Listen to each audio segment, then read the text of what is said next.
Tuan Syekh menegur sikap sebahagian daripada kita, yang mana sikap tersebut bukanlah datang daripada kejinya seseorang tersebut, tapi mungkin datang daripada beberapa beban agama yang agak berat untuk dipikul oleh seseorang. Dalam istilah-istilah ilmu kerohanian, kita digambarkan bahawa Allah telah meletakkan dalam diri kita ini apa yang dinamakan fitrah. Fitrah itu disebut dengan makna apa yang diprogramkan oleh Allah pada manusia itu secara semula jadi. Dan Allah Subhanahu wa ta'ala tidak pernah mencela fitrah itu, namun dia tak pernah menisbahkan fitrah itu kepadanya. Dia hanya menyatakan fitrah itu adalah sifat-sifat semula jadi yang ada pada manusia. Misalnya Allah menyebut fitratallahi allati fataran nasa 'alaiha la tabdila li khalqillah. Demikianlah fitrah yang telah kami fitrahkan manusia dengannya, dan kami tak akan ubah perkara tersebut.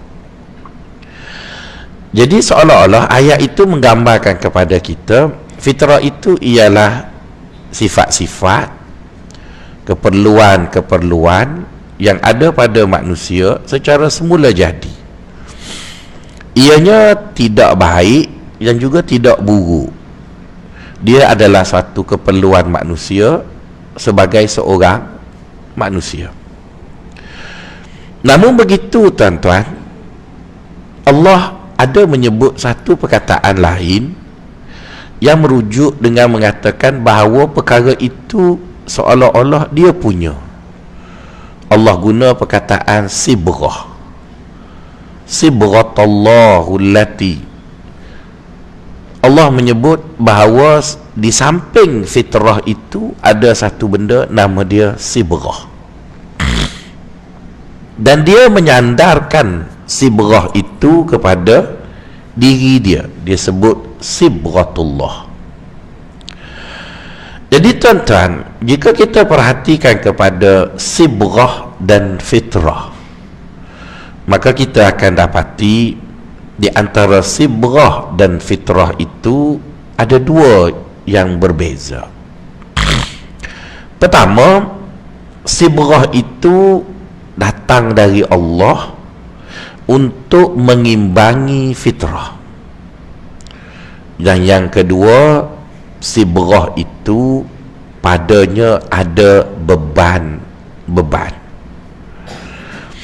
Jadi tuan-tuan, Allah minta kita supaya kita kekal di atas fitrah.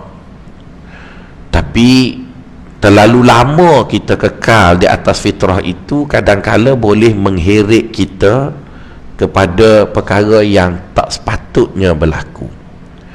Maka untuk memastikan kita tadi seorang Muslim, seorang mukmin yang baik sepanjang masa, maka Allah mencadangkan kepada kita satu darjat lebih tinggi dari fitrah, namanya sibrah. Mungkin dengan beberapa contoh memudahkan tuan-tuan dan puan-puan, sahabat-sahabat faham. Misalnya, apabila kita lapar, maka kita perlu makan. Apabila kita lapar, maka kita perlu makan. Jadi makannya kita setelah kita lapar, dia dipanggil keperluan. Maka pada keperluan itu tidak ada nilai baik atau nilai buruk. Manusia makan kerana dia lapar, manusia minum kerana dia dahaga. Maka perbuatan manusia yang makan kerana dia lapar, dia minum kerana dia dahaga, maka itu kita namakan dia fitrah manusia. Semua manusia yang ada di dunia ini, bila dia lapar, dia akan makan. Bila dia dahaga, dia akan minum. Bila dia penat, dia akan rehat dan sebagainya. Jadi jika manusia tak dimakan, minum, rehat kerana dia perlu pada benda tersebut, maka kita katakan manusia itu hidup mengikut fitrahnya. Allah Subhanahu wa ta'ala tidak mahu kita tadi menjadi seorang yang baik hanya sekadar mengikut fitrah. Kerana kalau kita hidup hanya sekadar mengikut fitrah, tidak ada bezanya kita dengan orang bukan Islam. Sedangkan kita dengan orang yang tidak beriman kepada Allah ada perbezaan jauhari, iaitu perbezaan hakiki yang terlalu ketara di antara kita dengan mereka, sehingga Allah menyebut lakum dinukum waliyadin. Jadi jika kita hidup sebagai seorang manusia yang kekal di atas fitrah tadi, maka untuk satu levelnya kita sudah baik, kerana itu adalah fitrah manusia. Bila kita inginkan seks, maka kita pulang kepada isteri kita dan kita buat benda yang apa kita inginkan, maka itu adalah fitrah. Bila kita lapar, kita makan, itu adalah fitrah. Bila kita dahaga, kita minum, itu adalah fitrah. Bila kita letih, kita rehat, itu adalah fitrah. Bila kita duduk dengan kawan-kawan, kita mahu kita dihormati, itu adalah fitrah. Maka semua manusia hidup dalam fitrahnya tadi, maka itu adalah sifat semula jadi manusia. Maka timbul persoalan, di manakah beza seorang itu muslim, mukmin dengan seorang itu kafir? Sedangkan si kafir juga hidup di atas fitrahnya, muslim juga hidup di atas fitrah manusiawi tadi. Maka kata orang sufi, untuk membezakan orang mukmin dengan orang bukan beriman, maka diberi satu konsep, nama dia sibrah. Jadi sibrah itu adalah satu konsep yang mengangkat orang mukmin satu darjat lebih tinggi daripada orang kafir ataupun orang bukan mukmin. Dan bagaimana tuan-tuan nak tahu itu adalah sibrah bukannya fitrah? Maka kayu ukurnya dua.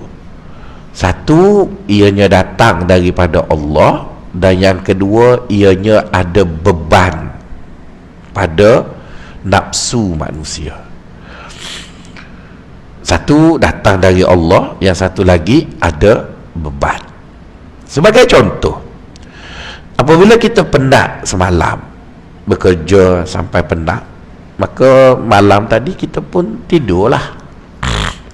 Jadi bila kita tidur, tidurnya kita tadi di atas fitrah manusia. Semua orang tidur malam, melainkan orang tu kerja jaga, dia tak tidur lah. Tapi semua manusia di atas fitrahnya, dia akan tidur. Jadi kita akan tidur sehingga kita puas tidur. Tapi kita orang Islam, bila pukul 5.40, Allahu Akbar, Allahu Akbar, maka kita kena bangun. Kalau ikut fitrah, sambung kejap lagi ya. Saya sambunglah sekejap lagi. Kan kita tengok orang-orang yang tidak beriman pada Allah, dia tidur lagi. Jadi dia tidur tu, dia tidak melanggar fitrahnya, dia letih, maka dia tidur lah. Tapi kita orang beriman ni, sesemua pun nak lagi ya. Sebab kita tu ikut sibrah, kita tak ikut fitrah. Jadi perkataan tak ikut fitrah tu bukan bermaksud kita tak baik. Kita ada satu acuan lain lebih tinggi daripada fitrah itu, iaitu acuannya acuan Allah. Sibrah tu maksudnya acuan, fitrah tu sifat semula jadi. Jadi kita ikut sifat semula jadi manusia, tetapi kita tidak ikut dia sepenuhnya, kerana kita ada satu perkara lain yang membawa kita lebih tinggi daripada fitrah itu, iaitu sibrah. Begitu juga kita bekerja, kumpul harta, itu adalah fitrah manusia.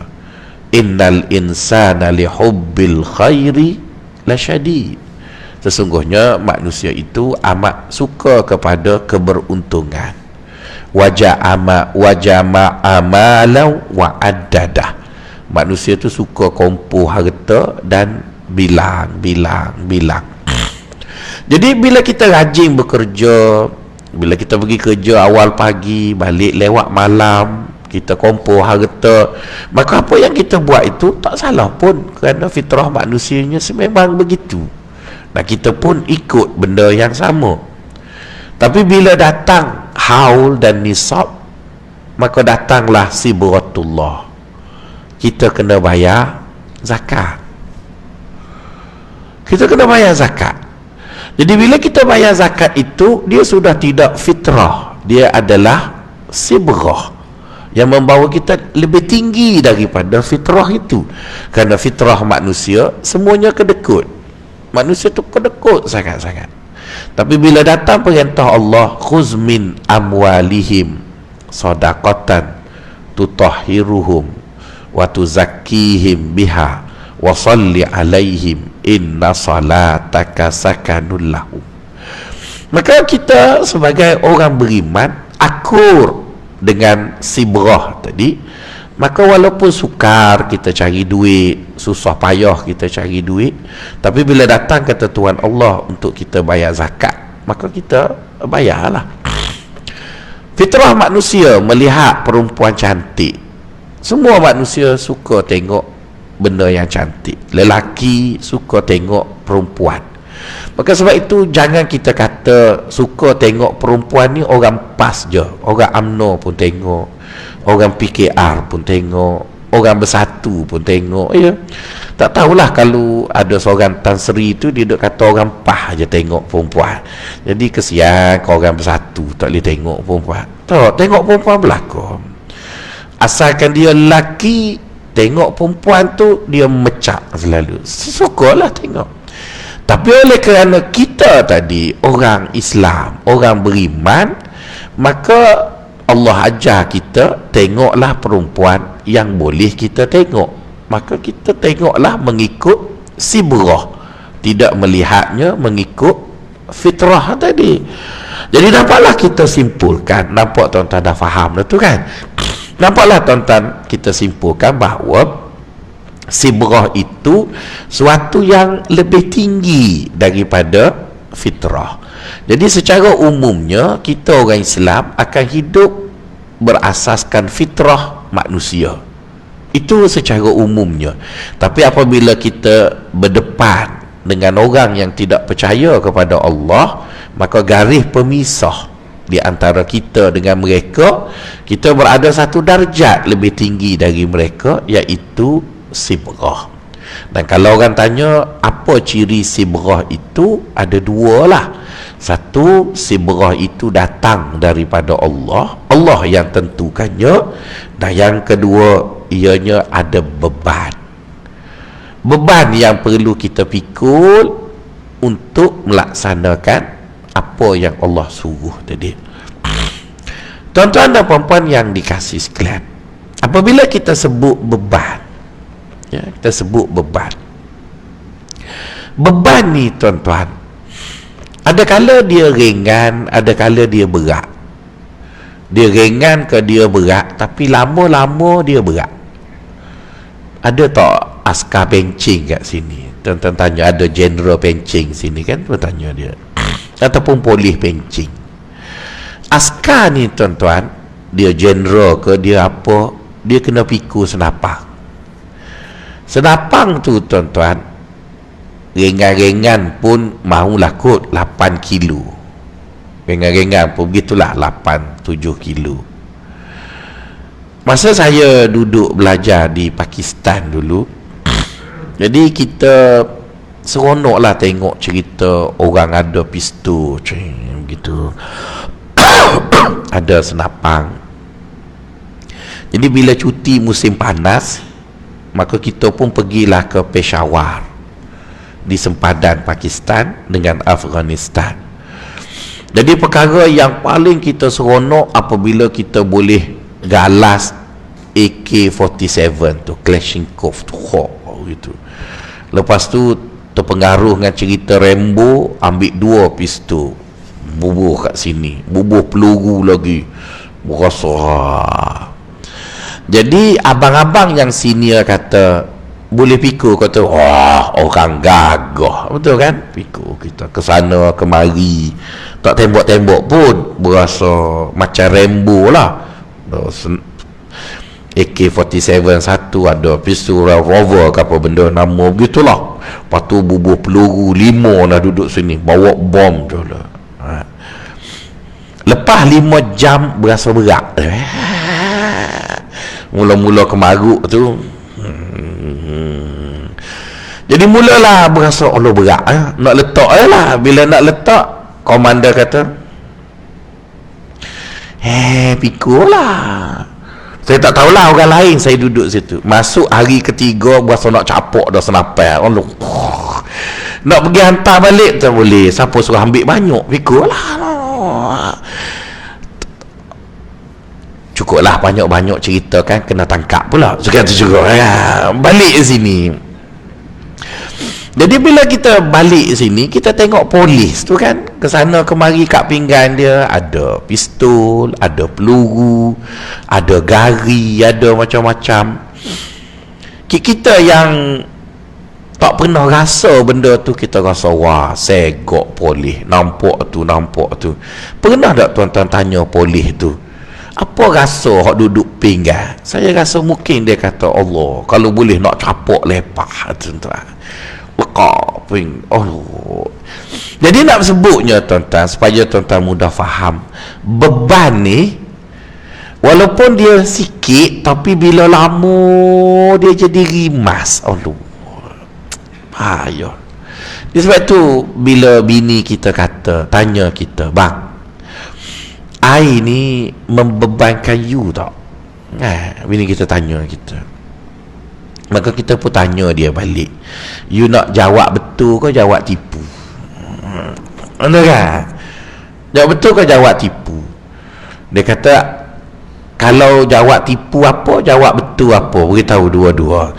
Dia kata cakap kat dia lah, jawab betulnya memang membebankan, jawab tipunya I sayang, I rela segala-galanya. Betul kan? Itu jawab tipu. Jadi nak sebutnya tuan-tuan, apabila sebut beban, komitmen, maka dia memang membebankan. Dia memang membebankan. Tapi jika kita fikir apa yang ada di sebalik bebanan itu, maka kita pun relalah memikul beban tadi. Maka kita dah jadi ayah, kita rela memikul beban sebuah keluarga kerana kita mahu ada isteri yang solehah, ada anak-anak penyambung zuriat kita. Kita mahu mereka doakan kita setelah kita meninggal dunia. Maka imbalan itulah yang menjadikan kita rela memikul beban tersebut.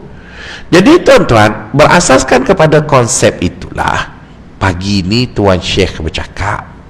Kata dia, apabila kita mengikut sibrah, satu darjat lebih tinggi daripada fitrah, maka kadangkala kerana lamanya kita tak dipatuh agama, kadang-kadang kita rasa bebannya jadi orang Islam. Apa tidaknya kita kena bayar zakat, orang bukan Islam tak bayar zakat. Bukan sekadar zakat yang perlu kita bayar, kena sedekah lagi, kena infak lagi, kena itu dan ini. Orang yang bukan Islam boleh rembat macam babi hutan, kiri, kanan, depan, belakang, ambil je harta dari mana punca tidak ditanya. Kita dahlah kena cari harta yang halal, kena belanja pula pada tempat yang betul. Lepas tu balik ke akhirat kena audit lagi. Allah, payahnya lah. Lepas tu ada duit, kena pergi umrah. Tak pergi umrah, kawan-kawan kata kedekut, jadi kena pergi juga.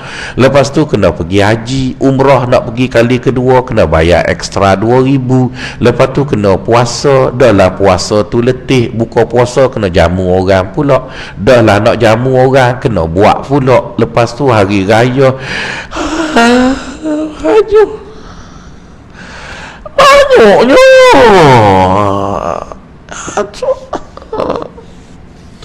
Jadi tuan-tuan, kalau kita hitung tu, Allah, payahnya jadi orang Islam. Yang tu tak boleh, yang ni tak boleh, yang tu kena buat, yang ni kena buat, yang tu.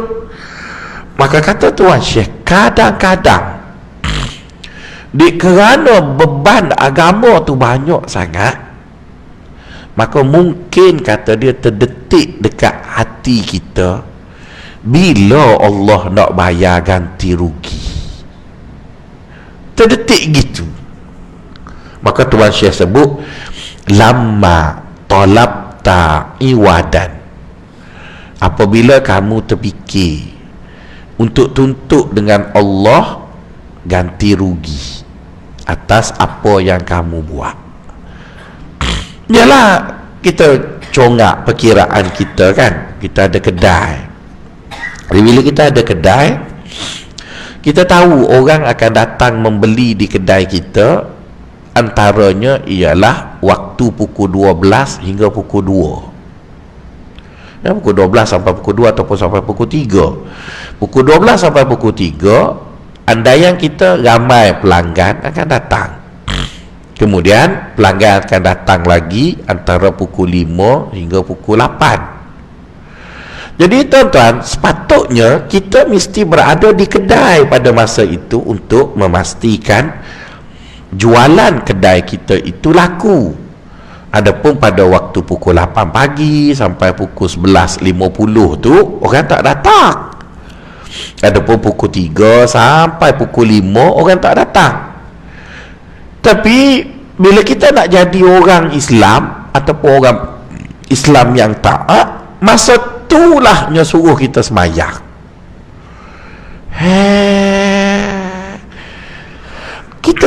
Kita cakap kat Tuhan, ya Allah, mungkin tak reti bahasa sungguh, apa kena semayang masa orang mari ni? Boleh tak semayang kita topok letak pukul 9 belakang? Masa orang sibuk-sibuk nak meniaga ni lah, kena semayang zuhur, lepas tu kena pergi masjid pula, tu imam pula nyo baca al-tabarakallazi pula, rakaat pertama, rakaat kedua yasin. Aduh, panjangnya. Tak boleh ke? Jadi kita nak jadi seorang Muslim yang baik, kadang-kadang kita terpaksa menanggung rugi di atas taat tu. Masuk waktu pukul 1.20, maka kita pun pergilah sembahyang pukul 1 lagi ataupun 1.10 dah tutup kedai sampai pukul 1.40. Jadi 1.10 sampai 1.40, masa itulah orang datang lah. Oh, orang tutup kedai. Jadi bila kita sembahyang, maka kita ada kerugian. Dah lah nak pergi masjid ada kos, habis minyak, haus berek, kena bayar parking tu kan, ada kos dah pergi sembahyang tu, rugi pula sebab masa tu orang nak beli. Lepas tu petang sama juga, kena sembahyang asar pula. Allah, mu tak reti bahasa, kau orang tengah nak cari rezeki ni, masa tu dia sibuk panggil jumpa dia je. Mungkin kita terfikir begitu, kita terfikir begitu. Maka Tuan Syekh kata, lama talabta iwata, apabila kamu terfikir untuk menuntut ganti rugi di atas kos-kos taat yang Allah minta dengan kamu, maka orang sufi kata, apa yang kamu nak Allah bayar ganti rugi itu boleh, tapi syaratnya biarlah yang mu buat itu cukup standard dulu. Boleh tak minta, tapi mu berani confirm tak yang mu buat tu perfect 100%. Jadi kalaulah apa yang kita buat tadi, taat yang kita buat tadi, ianya tak cukup syarat, lepas tu nak claim, mana boleh. Biarlah cukup syarat dulu. Jadi selama kita hidup ni tuan-tuan, selama tuan-tuan hidup, selama saya hidup, tuan-tuan berani tak angkat tangan, alhamdulillah ustaz, saya setiap kali sembahyang perfect khusyuk dari takbir sampai salam. Berani kau? Nampak gaya tu macam duduk diam je kan? Jadi kalau tak berani nak kata, lepas tu nak claim hak mana semua tak jadi berlaku. Kau nak claim hak mananya? Boleh claim, tapi berani tak kata ya Allah, hak ni kira luluh ni. Nanti dia semok kan, awal-awal lagi tak luluh, tuan-tuan. Jadi tuan-tuan, kita kadang-kadang kan kita sembang tu kencang sangat. Padahal tak ada apa-apa, auta je lebih, tuan-tuan. Lepas tu kadang-kadang kita tengok orang cakap besar ni, biasanya dia tak buat apa. Yang orang cakap besar ni biasanya dia tak buat apa. Yang banyak buat tu biasanya duduk diam. Macam kita mari masjid ni lah, tuan-tuan. Tuan-tuan tak pernah baca teh, tapi sembang lepas kuliah subuh punya sedap, betul kan? Haji apa yang selalu bagi nasi kat saya tu, dia tak pernah cakap duduk dia. Dia diam je, tuan-tuan. Dia, tapi dialah yang baca teh kat tuan-tuan, goreng nasi. Dia duduk diam ya. Tuan-tuan sembang menggegah arash ilahi, pinggan pun tak basuh, tuan-tuan. Gitu. Jadi biasa, saya tak kata kat tuan-tuan lah ya, contohnya gitulah. Biasanya bila kita dengar orang cakap kencang ni kan, percayalah dia tak buat apa. Dia macam orang politik lah, nothing. Dia tak buat apa. Yang buat banyaknya pegawai kerajaan yang tak erti cakap tu. Buat gitulah. Nak bayar pencing pun nak tarik balik punya kedekut. Hak bercakap banyak tu tak buat apa-apa, tapi gaji mahal. Jadi orang sufi kata, bila mu jumpa dengan orang sembang kencang-kencang ni kan, gonggang, kalau dia demand itu, demand ini, minta itu, minta ini, kata dia, cuba tanya dia, boleh tak bagi satu benda hak pernah mu buat dan mu rasa benda tu perfect sangat? Cuba sebut. Barulah dia tak ada apa. Jadi kalau kita tak ada apa, maka tak payahlah sembang kencang-kencang. Tak ada apanya pun, tuan-tuan. Jadi sebab tu orang sufi kata, kalau kamu betul nak minta ganti rugi kos apa yang kamu buat, boleh. Tapi sebelum kos ganti rugi ataupun apa yang kamu nak minta tu kamu buat, kamu pastikan apa yang kamu buat tu cukup tak standard yang Allah garis. Cukup tak standard? Jadi kalau tak cukup, maka tak payahlah sembang kencang-kencang. Satu hari, tuan-tuan, saya minum kopi O dengan makan ubi kayu. Isteri saya masak kat rumah. Satu hujan petang, saya tengok kat dia, saya kata, awak ni kan bila nak jadi macam Khadijah? Tinggi demand ya, nak suruh bini tu jadi Khadijah. Dia pun tengok kat saya, dia diam ya. Saya pun makanlah ubi kayu tu. Lepas tu tanya lagi, saya tanya awak ni, bila awak nak jadi macam Khadijah?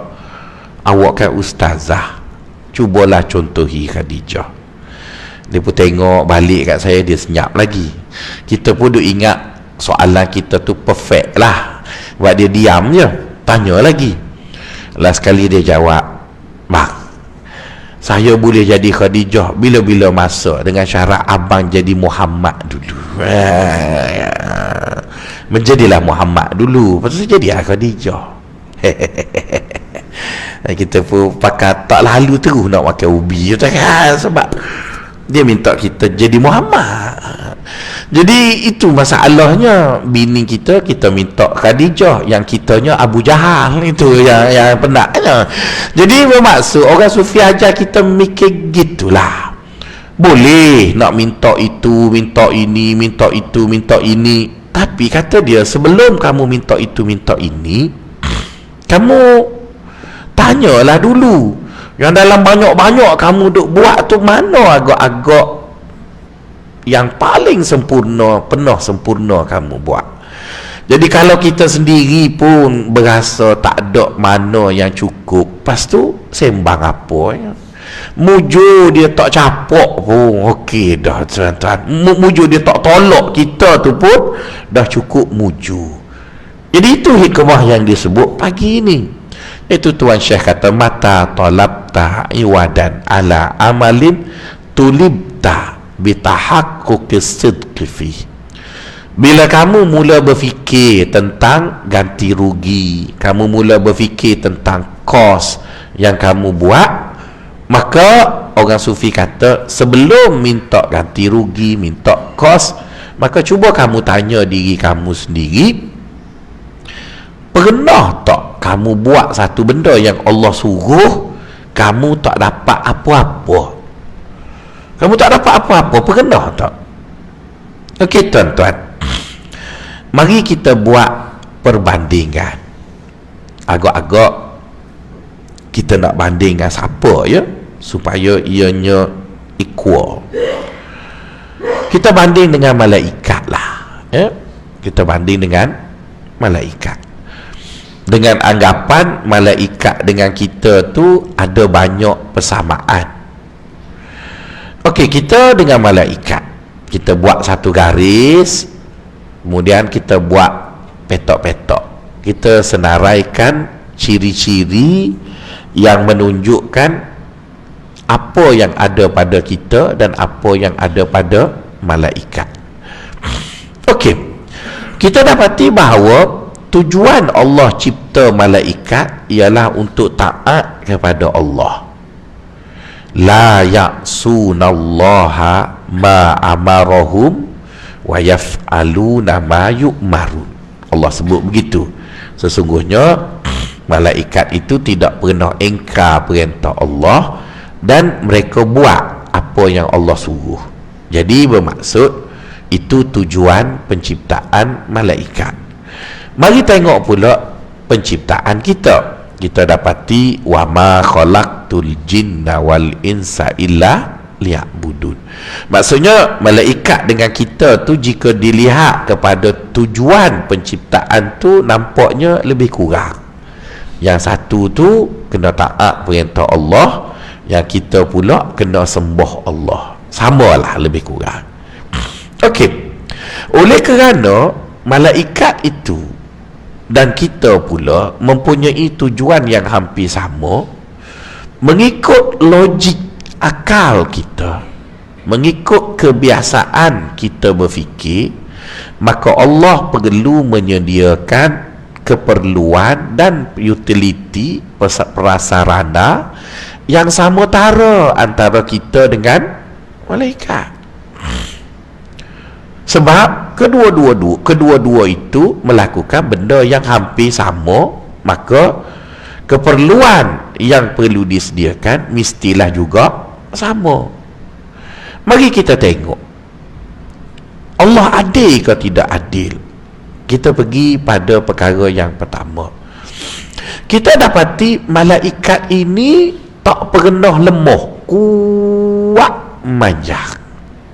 Kita tak pernah dengar malaikat bypass. Tu kan, kita tak pernah dengar malaikat sakit lutut. Dia kuat. Yang kita pula, Allahu ja'alakum min du'fin thumma ja'ala min ba'di du'fin quwwatan thumma ja'ala min ba'di quwwatin du'fan wa syaibah. Itu pula kita, di mana Allah buat kita lemah, kemudian kita menjadi kuat, kemudian dari kuat itu kita mula beruban dan jadi lemah.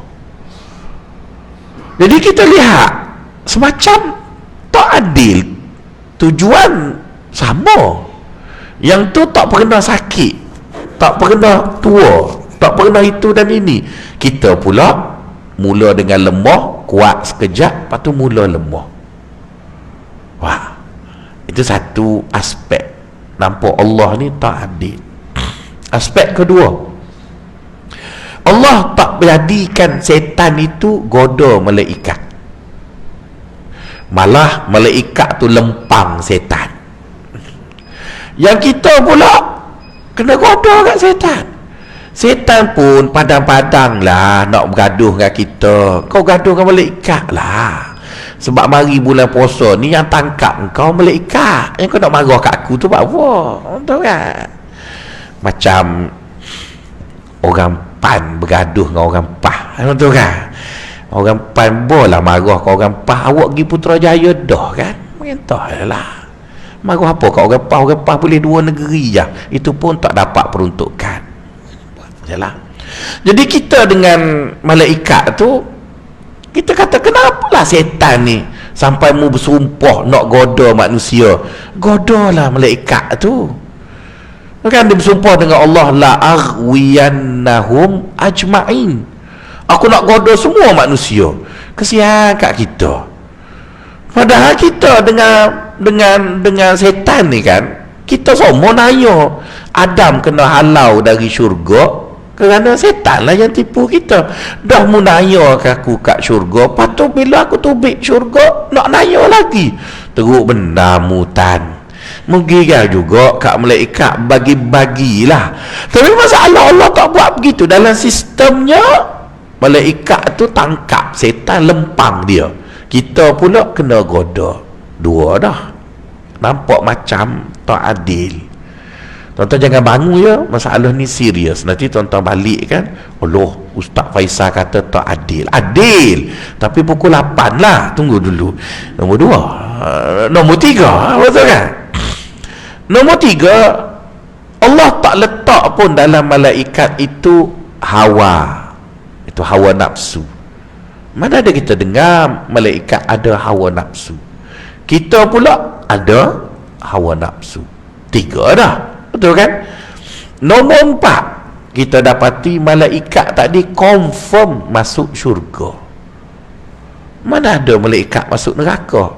Kita pula insya Allah masuk syurga. Lu dah lah lemah. Ada setan lagi, ada hawa nafsu lagi. Lepas tu insya Allah yang masuk syurga. Jadi tuan-tuan, dengan 4 fakta tadi yang kelihatan Allah tu tidak adil, maka saya pun tanya soalan tuan-tuan, selesaikan. Nah, tuan-tuan nak jawab ke mana? Itu soalan hot, dia panggil higher order thinking skill. Jawab. Tapi tuan-tuan pun kata, Ustaz mari sini kan, nanti lepas kuliah Haji Sofian bigah sapu surat. Jadi kami bagi sapu surat tu supaya Ustaz jawab lah. Yalah, saya jawab lah. Bila dia sebut Haji Sofian je, kita pun tak boleh nak kata apalah. Kita jawab lah. Okey, kita jawab lah. Jadi tuan-tuan, kita dapati bila dibandingkan begitu, kita dapati malaikat tu banyak lebih banding kita. Tubuhnya hebat, kuat, tak pernah lemah. Tubuh kita mula dengan lemah, kuat sekejap, lepas tu lemah. Yang kedua, malaikat tidak tergoda dengan setan. Kita pula setan berjanji nak goda kita. Yang ketiga, setan itu tidak ada, malaikat itu tak ada hawa nafsu. Kita pula ada hawa nafsu. Jadi letih kita nak kena urus hak dalam hawa nafsu, kat luar kena urus setan. Dan dalam nak urus dalam luar, kita pula dah tua baru nak kena urus. Letih lagi kan? Letih tadi. Lepas tu kita pula paling-paling tinggi insya-Allah masuk syurga. Tak confirm lagi. Jadi tuan-tuan, macam mana nak melihat isu itu supaya nampak Allah tu maha adil? Macam mana nak tengok isu tu? Faktanya begitu. Isunya macam mana nak tadi Allah tadi maha adil. Jadi orang sufi menjawablah soalan tersebut. Kata dia, Allah bagi malaikat kuat kerana dua sebab. Allah bagi malaikat kuat kerana dua sebab. Sebab pertama, malaikat ini urus dia. Jadi urus dia tak boleh demam, nanti program terbantut. Jadi urus dia kena sehat lah.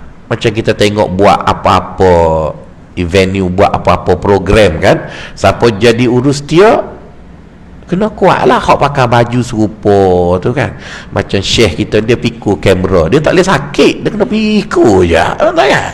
Tapi kalau penceramah sakit tak apa, sebab dia mengisi program kan? Tuan-tuan sakit pun tak apa. Jadi malaikat tu dia urus dia, maka urus dia kena sehat, kena kuat, kena apa. Itu sebab yang pertama. Yang kedua, malaikat ini dia menjadi petugas yang akan urus semua hidup manusia. Macam kita tengoklah ya, bila tuan-tuan tengok kereta sultan ke kereta orang kaya, orang besar lalu atas jalan raya tu, sultan lah, tuan-tuan tengok polis tu, dia ada 6 orang kat depan. Lepas tu dia ada polis hok naik motor BMW baju hitam tu. Tuan-tuan pernah tengok tak polis yang pakai baju hitam dengan motor BMW tu, dia tua macam tuan-tuan? Ada. Sebab dia kena mati dulu kalau orang nak bunuh sultan. Jadi dia kena sehat lah. Tapi sultan sendiri nak turun kereta tu pun lambat. Tak apa, sebab dia sultan. Jadi polis tu kena sehat lah. Jadi malaikat dia kena kuat, sebab dia mengurus hidup ini atas nama Allah. Manakala kita pula, kenapa dia bagi kita lemah? Kerana dua sebab. Pertama, kita ni tuan. Kita tuan yang duduk kat dunia ni. Wasakhkhara lakum ma fis samawati wa ma fil ard. Kami jadikan semua benda yang ada di muka bumi ini hamba kepada manusia, dan manusia tadi kena jadi hamba pada Allah. Jadi tuan dia tak perlu kuat, sebab dia tuan. Yang kena kuat hamba tadi. Jadi itu sebab yang pertama. Yang kedua, kata orang sufi, bila Allah jadikan kita banyak kelemahan, kelemahan itu dia seperti Swiss. Maafkan Swiss pula, Pius. Tahu kan dekat rumah kita tu ada Pius. Pius tu kan tuan-tuan, dalamnya ada wayar kecil. Wayar kecil. Wayar tu lemah sangat. Sebabnya kenapa? Kerana nak selamatkan barang elektrik yang mahal-mahal kat dalam rumah. Cuba tuan-tuan bayangkan, dekat Pius tu dia punya wayar macam kabel elektrik kat luar. Sekali-sekala elektrik tu jadi bengong, TMB terlebih hantar, terbakar habis alat-alat yang mahal kat dalam rumah. Kita punya tu ini habis terbakar. Tapi dek kerana Pius tu dia punya wire yang hubung tu kecil, bila over voltage tu ke apa benda ya, dia punya elektrik tu datang banyak, maka dia putus Pius. Jadi bila Pius tu putus, maka selamatlah TV, selamat yang lain. Lepas tu kita ambil lepas Pius tu, bubuh Pius lain pula. Jadi Allah buat kita lemah kerana Allah nak beri kita alasan minta maaf dengan dia. Contohnya tuan-tuan, tuan-tuan berdosa, saya berdosa. Kalau pergi jumpa Tuhan, mana sedap minta maaf, tuan-tuan ke saya? Tuan-tuan lah. Tuan-tuan kata, ya Allah, ampunlah dosa hamba. Hamba mengaji MCKK tak tahu gapo, ya Allah. Cikgu Mak Saleh, hamba pun separa Mak Saleh, tak tahu agama, ya Allah. Balik-balik tubik MCKK mengaji LLB dekat London pula. Banyak dosa, ya Allah. Tapi jahil, ya Allah, tak tahu. Lepas-lepas pencing ni mari nak jumpa mu ni sebab nyesal lah. Logik tak? Logik. Maka dibuang kes, tuan-tuan. Lepas tu saya pula pergi duduk. Mana? Saya nak cakap apa? Ya Allah, minta maaf. Maaf apanya? Mu mengakai ngaji MCKK, mengaji pondok kah? Nak jawab mana saya? Lepas tu lepas ngaji pondok, duduk universiti pula dengan orang baik-baik juga. Apa yang buat jahat sepuluh dia? Tak ada jawapan lah sayanya, tuan-tuan. Tak ada jawapan. Jadi jawapan saya memang nak buat baik ya Allah, tapi tua ni ya baru ada peluang buat jahat sikit. Muda dulu piti tak ada. Adalah jawab sikit lagi ya. Jadi sebab itulah kita boleh jawab. Malaikat dia tak boleh nak jawab dah. Kan kita pernah dengar cerita Harut wa Marut. Kan Harut wa Marut itu dua orang malaikat duduk condemn manusia. Allah uji dia, bagi dia hawa nafsu. 2 hari je ada hawa nafsu, terus berzina. Kita ada hawa nafsu 70 tahun baik lagi, kira okey lah tuan-tuan, betul kan? Okey dah ni tuan-tuan ni, SPRM tak cari tu kira okey lah. Maksudnya lama dah kita kandung hawa nafsu, ada setan, ada apa, tapi okey lah. Jadi baru kita faham kenapa Allah buat kita lemah, dia tak buat kita kuat. Dah nampak kan dia punya adilnya Allah. Yang kedua, kenapa Allah jadikan kita setan? Bukan jadikan kita setan ya, jadikan setan itu musuh kita.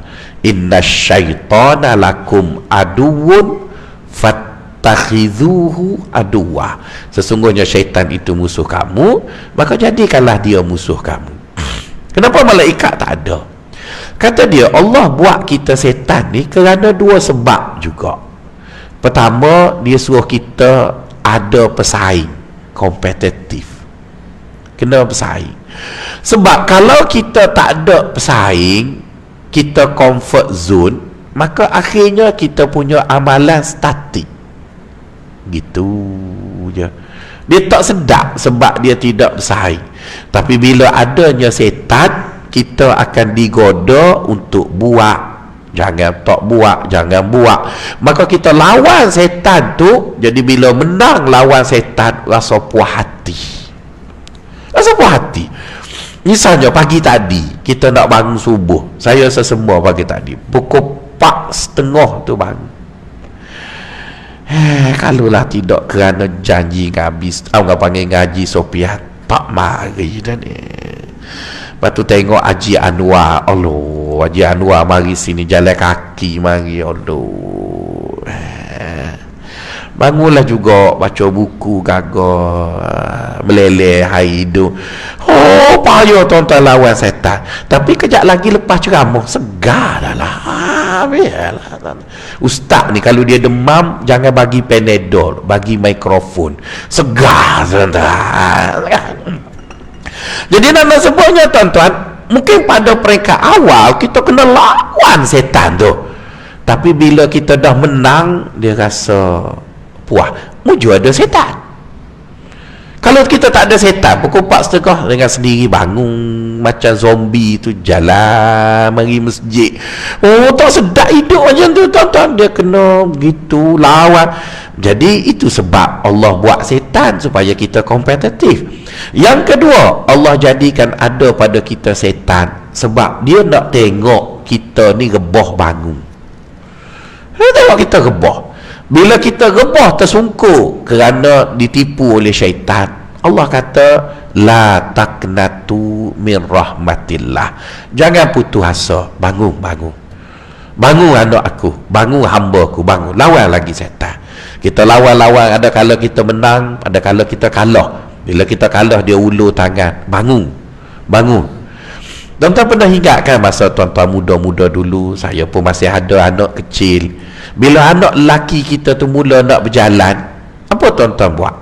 Kalau mak dia, lambatlah anak lelaki kita nak berjalan. Sebab mak dia takut anak dia tu calak. Tapi ayah dia suruh berjalan, rebah pun dia tak angkat asal tak mati. Bangun. Betul kan? Saya tak tahulah tuan-tuan, takut anak rebah sikit terus bawa klinik, itu yang anak jadi pondan tu. Ayah kita kalau ayah dah jalan, dia jalan-jalan berbau tersukur, kita pun tengok tak mati lagi, bangun gitulah. Lama-lama anak kita rebah bangun, akhir sekali boleh berlari, boleh. Sebab kita sepak dia, rebah bangun, maka itulah perjuangan hidup. Kadang-kadang kita ditipu oleh syaitan, tersungkur kita di kaki syaitan, maka kita tetap nak lawan dia, kita bangun pula, tersungkur kita bangun pula. Lama-lama syaitan pun takut juga dengan kita. Dia kata dia ni jenis tak pernah mengalah. Jadi Allah buat syaitan kerana dua benda tu. Maka apa yang nak jadi masalah dengan syaitan?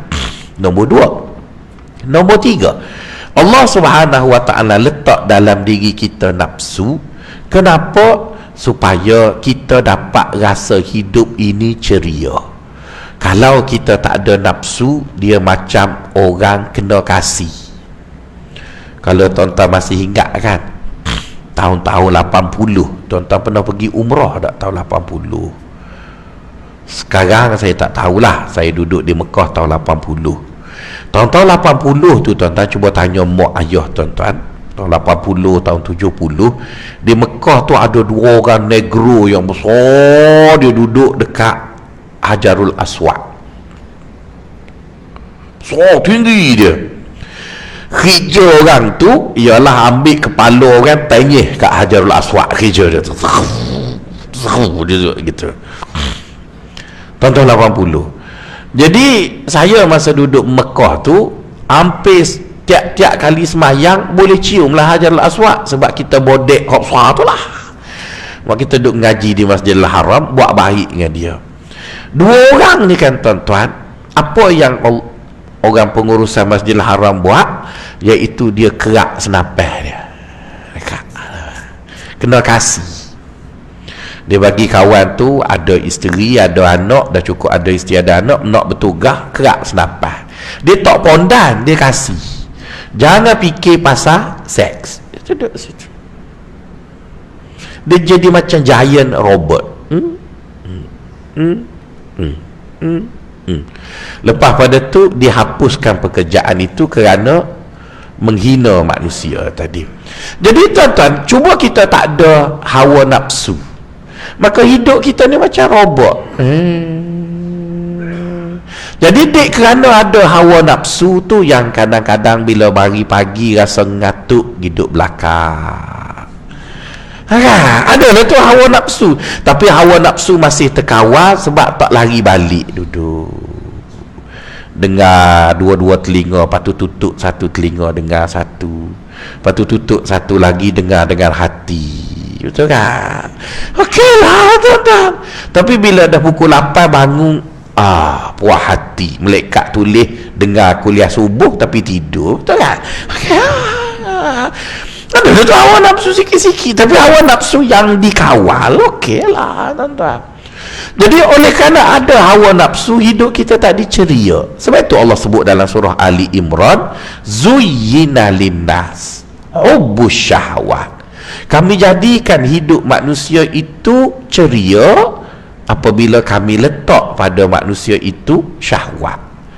Cuba kita tak ada syahwat, kita ni macam robot. Nasi lemak tu sedap tak sedap kau kita sumbat. Tapi dek kerana kita ada syahwat, sedap nasi lemak hari ni. Hak saya paling sedap pernah makan kat surau tuan-tuan ni, nasi goreng kampung. Aduh, sedap sama dia goreng, tak tahu. Balik tu apa siapa ada rumah makan seorang. Kalau bawa balik tu kat sini abang makan sikit lah, malu sebab tok guru balik dulu. Allah tercerita, betul kan? Sedap nasi goreng kampung. Jadi kenapa dia dirasa sedap tu? Sebab ada nafsu lah. Cuba kita tak ada nafsu. Jadi oleh kerana kita ada nafsu, Allah mahu hidup tak diceria, maka Allah tak marah kita cari sedap, cuma dia bagi kita sibrah tadilah, di mana dalam kita sedap-sedap tu dia ada limitnya. Cukup lah tu, buat ni pula cukup yang tu. Jadi apabila kita tengok semua benda tu kan tuan-tuan, maka kita dapati Allah sudah buat satu sistem yang cukup baik untuk kita. Cuma bila kita berungut, kita nak minta ganti rugi, dia sebenarnya adalah disebabkan salah faham, berbeza dimensi, cara tengok tak betul. Jadi bila kita tak betul semua benda tu, maka berlakulah kita salah faham dengan Allah. Tapi kalau kita tengok dengan baik-baik, kita teliti, kita perhati, tengok pada angle yang Allah juga tengok, maka kita pun faham kenapa dia buat begitu. Masa saya kecil-kecil dulu, tuan-tuan, ayah saya tak pernah cium saya. Dia tak pernah cium saya. Dia hanya tahu mu belajar tak dapat nombor 1, aku lempang. Saya cakap yang tu, itu je saya tahu. Saya belajar. Jadi saya kata, kenapalah saya tengok anak orang lain selalu ayah dia cium dah. Jadi saya dendam dengan ayah saya. Lepas ayah saya meninggal dunia, maka saya sebagai abang sulung bolehlah buka satu almari yang ayah saya punya. Masa tu kerajaan banyak duit lagi, setiap guru besar ada dairy tu kan, yang PPD bagi, banyaklah dia susun dairy dia.